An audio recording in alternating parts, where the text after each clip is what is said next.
Feeling sleepy? I'm your host, Mr. Creepy. Don't fall into the wishing well. Listen to my stories from hell. Ghosts in the afterlife. The werewolf who chomped his wife. A headless dentist on a ATV. The chicken corpse haunting KFC. Ever seen a vampire on a plane? A zombie slurping brains? While you're in your bedroom smoking Indo, didn't you notice the ghoul at your window? Sit back and relax your bones. Get onto your laptops or your phones. The YouTube address FYI is Mr. Creepy's time to die.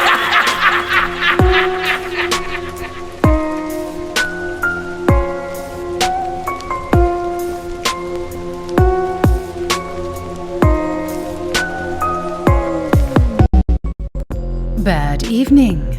I'm your host, Mrs. Creepy. Tonight's story is about a man who wanted to see how long a severed head lived. Let's just say the whole situation opened his eyes.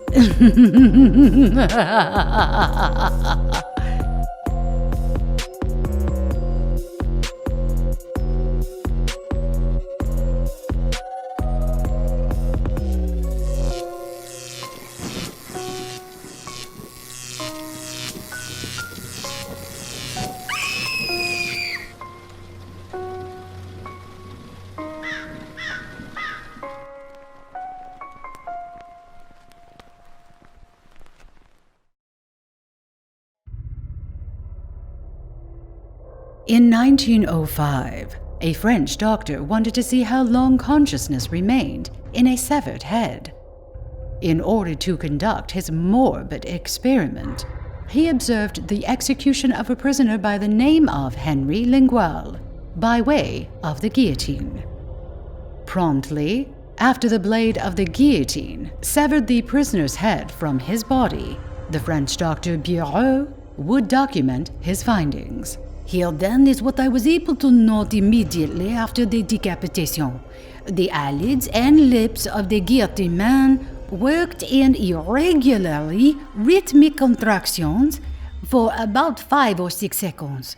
This phenomenon has been remarked by all those finding themselves in the same conditions as myself for observing what happens after the severing of the neck.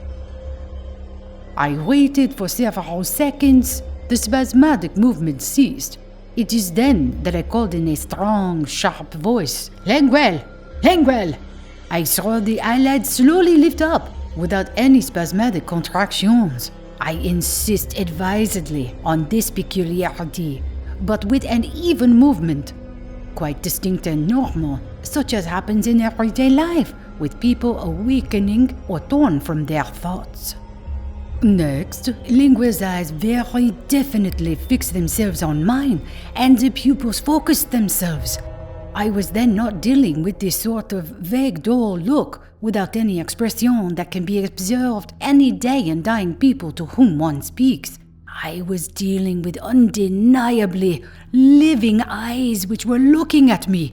After several seconds, the eyelids closed again. It was at that point that I called out again, and once more. Without any spasm, slowly the eyes lifted, and undeniably living eyes fixed themselves on mine, with perhaps even more penetration than the first time. Then there was a further closing of the eyelids, but now less complete. I attempted the effect of a third call.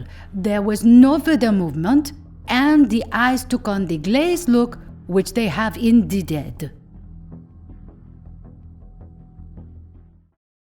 Mr. Creepy here. Friends, we don't care what you thought of tonight's horror story.